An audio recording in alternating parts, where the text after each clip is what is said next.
Bonsoir, ravie d'être avec vous pour cette première grande soirée d'Agora Mobility Management. Je suis ravie d'ouvrir le bal. Donc merci à celles et ceux qui ont fait le déplacement et qui sont venus jusqu'à nous. Merci à vous qui nous regardez. Pour celles et ceux pour qui c'est une première, je rappelle à toute fin utile qu'Agora donc Mobility est un club de professionnels à destination de professionnels qui traitent de la mobilité. Alors mobilité au sens large, on l'évoquera tout au long de cette émission précisément. Différentes thématiques et on a choisi ce soir d'évoquer l'une d'entre elles qui sont les routes intelligentes. Alors routes intelligentes, c'est vrai que c'est un sujet à lui tout seul assez vaste également. On ne peut pas parler de routes intelligentes sans forcément parler de voitures connectées ou de mobilité connectée. Finalement, je dirais que le fil conducteur de cette émission, si on pouvait le résumer en une question, ce serait quel impact pourraient avoir finalement ces routes connectées, intelligentes, voitures connectées, sur l'environnement, sur notre sécurité. Et bien évidemment, pour m'aider à répondre à cette question, deux intervenants de choix, honneur aux femmes. Avec vous, donc, Caroline Notaire, directrice commerciale chez Masternote. Bonjour, merci d'être avec nous. Bonjour. Donc à ma gauche et face à vous, donc Tenan Jazarowski, directeur du développement Île-de-France Centre-Ouest chez Eiffage Route. Merci également pour votre présence. Merci. Peut-être commencer avec vous, effectivement, Tenan Jazarowski. Quand on parle de routes intelligentes, on évoque souvent les routes végétales, lumineuses. On s'invite finalement au rêve. Votre définition personnelle de la route du futur, finalement? C'est un vaste sujet, comme vous avez pu le dire en introduction. Aujourd'hui, que ce soit chez Eiffage Route ou dans la profession, on travaille déjà sur une vision de la route qui soit plutôt décarbonée. Avec les véhicules électriques, les véhicules à hydrogène, on sait qu'un jour ou l'autre, on n'aura plus de bitume. Donc on considère déjà les routes existantes comme un gisement et on a déjà travaillé sur le fait de pouvoir les recycler avec des régénérants à base végétale et ainsi pouvoir continuer à offrir, on va dire, un confort à l'usager, une mobilité, quelle qu'elle soit. Mais c'est vrai que c'est un enjeu qu'on se doit d'une part vis-à-vis de notre planète, de proposer des solutions plutôt décarbonées. Ça paraît un petit peu de l'ordre de la science-fiction, mais finalement, on y vient. Non, ça ne prend pas sur la réalité. On a déjà fait plusieurs kilomètres récemment. Aujourd'hui, je pense qu'on n'a plus le temps de se dire puisons dans les ressources de notre planète. Plutôt essayons d'avancer, de considérer que ce qu'on a pu faire pendant des décennies, voire des siècles, faisons-le d'une autre manière, tout en sachant qu'il faut voir aussi que ce soit des solutions pérennes dans le temps. On y reviendra tout à l'heure. Alors Caroline Notaire, votre rôle à vous, c'est de traiter de la donnée finalement. Vous la collectez, vous la traitez. Et ma question finalement, c'est quel est le spectre finalement aujourd'hui des interlocuteurs pour lesquels vous traitez cette donnée et qu'est-ce qu'ils en font finalement? C'est une très très bonne question, absolument. Donc d'abord, évidemment, nous intervenons en B2B exclusivement. Notre vision du véhicule connecté, puisque c'est de cela dont il s'agit, c'est un monde plus propre, un monde plus sûr et un monde plus connecté. Une fois qu'on a dit ça, que font nos clients de la donnée? Alors, différentes choses, ça répond à différents enjeux, la télématique. Il y a des enjeux économiques, d'optimisation de flotte, d'allocation de ressources, des enjeux liés à l'opérationnel, à l'excellence opérationnelle. Donc la data, ça sert à ça à nos clients en tout cas. Des enjeux de sécurité, donc on exploite la donnée pour améliorer le comportement de conduite notamment. Des enjeux également, là je vous rejoins, d'environnement, puisque lorsque on roule de façon plus apaisée, c'est aussi moins de carbone. Voilà. Sûr. Et c'est un petit peu autour de ces enjeux que tourne l'exploitation de la donnée chez nos clients. Donc très concrètement, les interlocuteurs, ce sont évidemment les fleet managers qui sont première loge de l'exploitation de la donnée, mais aussi de plus en plus des directions des opérations, des directions de systèmes d'information qui souhaitent intégrer l'information dans leur processus métier, ou encore des directions RH qui ont le souci de la sécurité de leurs salariés. Ce sont des projets transverses de plus en plus. On le verra effectivement également tout à l'heure. Alors face à vous, effectivement, les routes de demain intelligentes collecteront également de la donnée, elles aussi. Finalement, ces routes intelligentes, est-ce qu'elles ne vont pas finir par devenir les boîtes noires des assureurs, quelque part? Je pense que c'est aussi un vaste sujet. Aujourd'hui, je suppose, et on suppose chez nous, et on y travaille déjà, que forcément la route sera vecteur de données qui permettront d'avoir de la redondance entre les données que vont collecter les véhicules entre eux pour pouvoir avoir une certaine sécurité, une certaine garantie des transmissions et des éléments, que ce soit la route en tant que support, mais que ce soit aussi les équipements de la route tout autour. Donc on y travaille en interne avec différentes branches, mais on estime qu'il faudra vraiment passer par cette redondance pour recouper les informations et garantir à l'usager qu'il puisse circuler en toute sécurité, que ce soit en véhicule, mais aussi, il ne faut pas oublier les piétons et les cyclistes, qui aujourd'hui, on se rend compte que voilà, il y a du partage entre véhicules, cyclistes ou trottinettes. Donc, c'est différents éléments qu'il faudra prendre en considération. Et nous avons notre rôle à porter dans tout ce maillage. Alors tout cela laisse entrevoir de belles perspectives effectivement dans plusieurs domaines, y compris celui de l'assureur et de l'assurance parmi eux. Notre président de la République a souligné une certaine résistance au changement. Est-ce que c'est un sentiment que vous partagez dans votre domaine, Caroline ?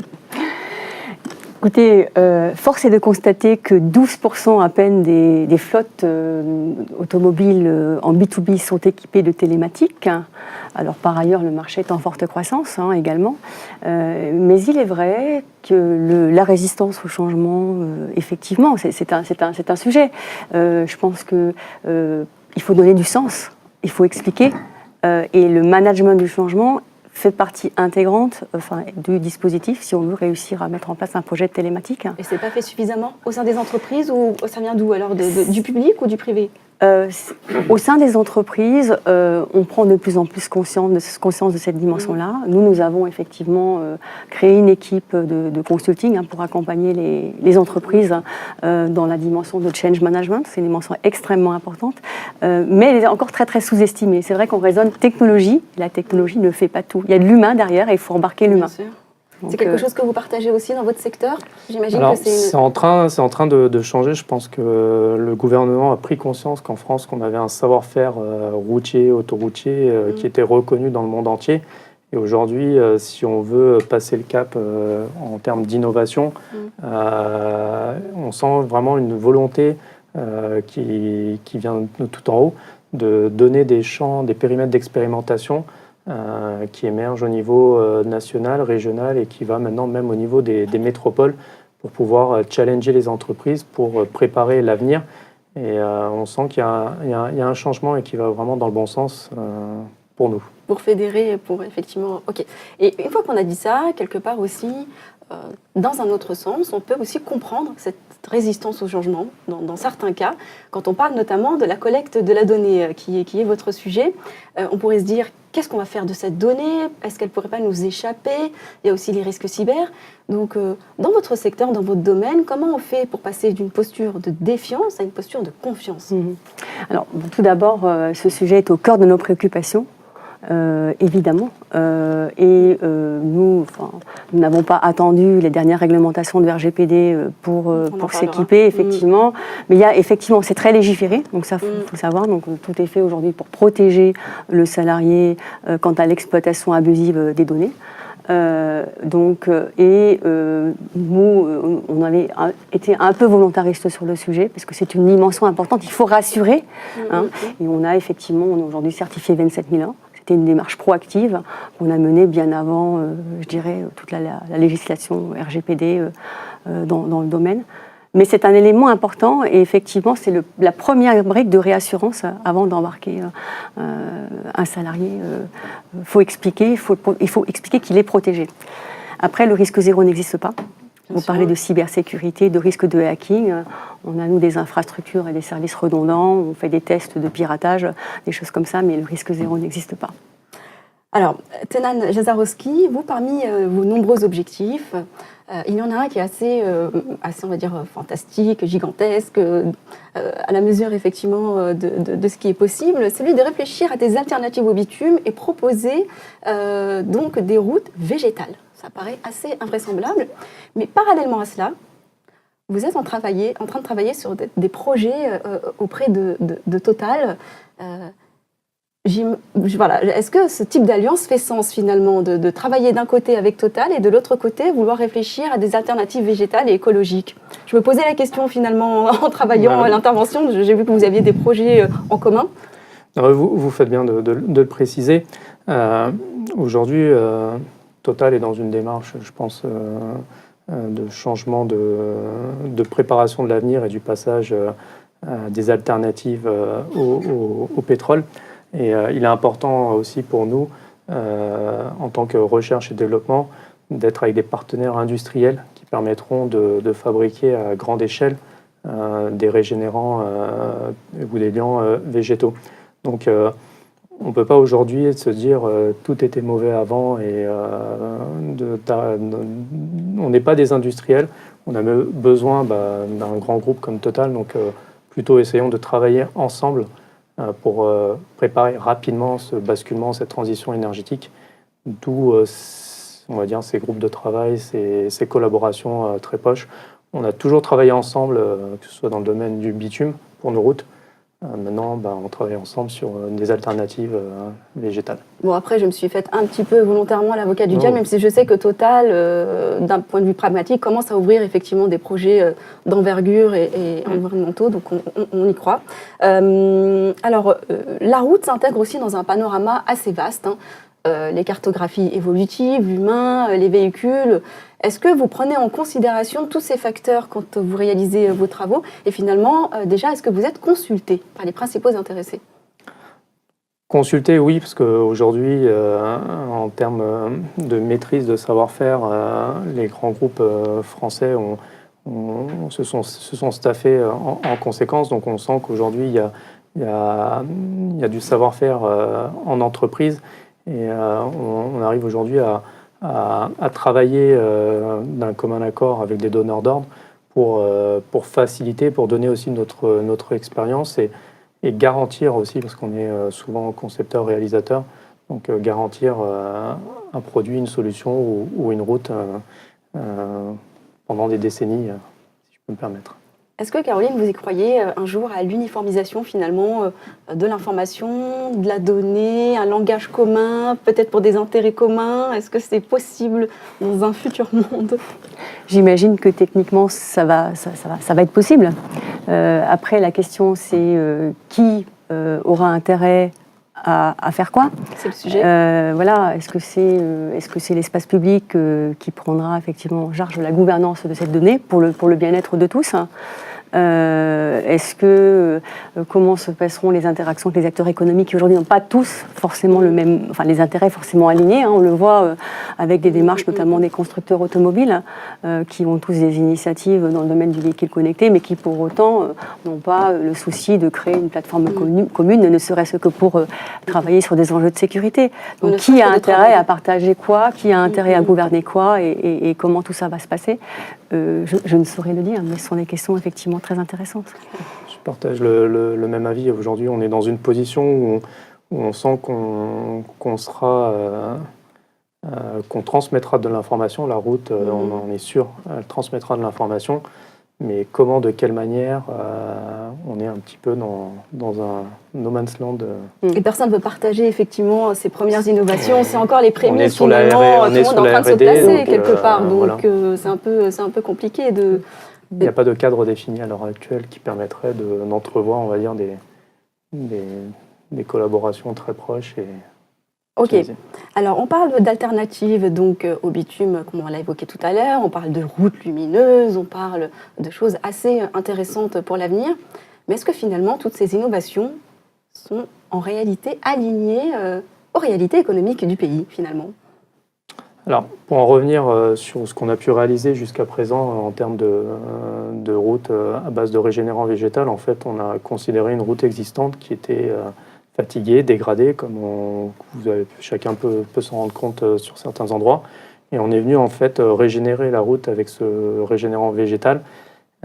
Et économiquement, on arrive à se positionner des fois moins cher qu'enlever l'existant, l'emmener en centrale et ramener un produit entre guillemets neuf. Donc aujourd'hui, le fait de diminuer les rotations de camions, de diminuer les allers-retours, donc d'un point de vue d'une part développement durable, ça va dans le bon sens, Et on arrive économiquement, bien que le produit soit cher au départ, parce qu'on n'a pas encore un volume important de fabrication, on arrive à se positionner économiquement. Donc c'est d'une part un point positif quand on rencontre des donneurs d'ordre qui ont cette sensibilité de faire une route un peu plus verte. Et en tant qu'indépendant privé, est-ce que parfois vous êtes freiné dans vos recherches par certains arbitrages budgétaires? Et est-ce que aussi finalement vous êtes soutenu par les pouvoirs publics dans vos recherches et dans vos démarches, dans vos initiatives? Je dirais soutenu plutôt par la politique de notre patron qui a mis en place, on va dire, un fonds spécial carbone. Si on présente une solution qui est plus chère, mais qui, d'un point de vue carbone, est meilleure que la solution de base, il a décidé de mettre en place un fonds qui prend la différence et ne pas pénaliser la pertinence et l'offre du groupe sur ces solutions-là. Après, on sent qu'aujourd'hui, on veut de l'innovation, on veut créer, mais il y a toujours cet impact budgétaire. Cette réalité économique. Qui paye. Voilà. vous en faites, je ne sais pas, est-ce que vous êtes concerné par ces réalités économiques? Est-ce que parfois vous êtes freiné dans vos innovations? Est-ce que vous êtes soutenu également? On parlera aussi de la réglementation vous concernant. Vous œuvrez dans un cadre réglementaire aussi parfois un peu mouvant. Vous parliez tout à l'heure de la RGPD. Est-ce que cette réglementation, elle vous semble satisfaisante ou au contraire sclérosée? Écoutez, je pense que la législation va dans le sens, en tout cas en ce qui concerne la RGPD, effectivement de la protection des données. Ça me semble effectivement une noble cause. Il y a eu des abus et je pense qu'effectivement, oui, en ce sens, il fallait recadrer. Ce n'est pas un obstacle à l'adoption de la télématique. Au contraire, je pense que c'est un élément de réassurance. Après, si on parle de législation au sens large, la loi sur la transition énergétique, effectivement, ouvre de nouvelles perspectives. Nos clients nous demandent de plus en plus de les accompagner justement sur des roadmaps, parce que ce qui est difficile, c'est de passer d'une flotte carbonée à une flotte décarbonée. Par quoi je commence? Pour ça, il faut que je connaisse, je dirais, de façon assez fine, l'usage, les usages, et la donnée de la télématique permet effectivement d'avoir cette connaissance-là. Donc effectivement, nous sommes sur ce type de sujet également. Alors, grâce à toutes ces technologies qu'on a évoquées, est-ce qu'un jour, on pourra arriver à un risque zéro du taux de mortalité sur les routes? C'est peut-être plus à vous, Caroline, que je vais poser la question, parce que j'ai vu que votre équipe de data scientists a identifié les 8 jonctions les plus dangereuses en France, cumulées aux routes intelligentes, cumulées finalement au radar, aux satellites, toutes ces technologies mutualisées. Est-ce qu'on arrivera à ce taux zéro de cas de mortalité dans les routes? Alors c'est vrai que c'est l'objectif, certainement, de tous les acteurs qui agissent et qui interagissent dans l'écosystème, j'ai envie de dire, automobile et infrastructure au sens large. Est-ce que le risque zéro va y arriver? Je ne sais pas. C'est un objectif. C'est vrai que nous, chez Masternaut, on travaille à l'analyse des données. On a une vue assez fine et contextualisée des comportements routiers. Donc, à partir des éléments comme les freinages brusques, les accélérations vives, et avec des apparitions, des fréquences qui sont anormales, qui nous permettent effectivement de détecter des routes qui sont plus dangereuses que d'autres. Donc, on contribue en ce sens-là. Mais risque zéro, pour le moment, on est loin. Encore, je lisais, c'était le baromètre AXA, 50% des accidents du travail sont des accidents de la route aujourd'hui. Il y a plus de 6 millions de jours perdus parce qu'il y a des accidents de la route, donc de journées de travail perdues. Donc on est très très très très loin du zéro accident, même si c'est un objectif pour tous. Comment vous imaginez la marginalisation de cette route finalement intelligente? Pour l'instant, on a des tests un peu partout en France. Quand est-ce qu'on arrivera à une marginalisation totale sur le territoire? Totale sur le territoire, je pense que je ne vais pas m'avancer sur des dates. Il faut qu'on a la chance en France d'avoir une expertise routière qui est relativement importante, une expertise automobile aussi qui est quand même conséquente. Si tout le monde travaillait un petit peu main dans la main avec on va dire une tutelle gouvernementale ou ministérielle, on arriverait sous une petite décennie à avoir peut-être déjà des premiers retours concluants, ce qui permettra après d'aller un peu plus vite, comme le monde va relativement vite. Donc c'est mon point de vue. Après. Eh bien, merci de nous avoir accompagnés tous les deux tout au long de cette interview autour de cette route intelligente qu'on attend avec impatience. On suivra vos travaux avec intérêt. Merci à vous de nous avoir suivis. On se retrouve bien sûr bientôt, toujours sur Agora Mobility.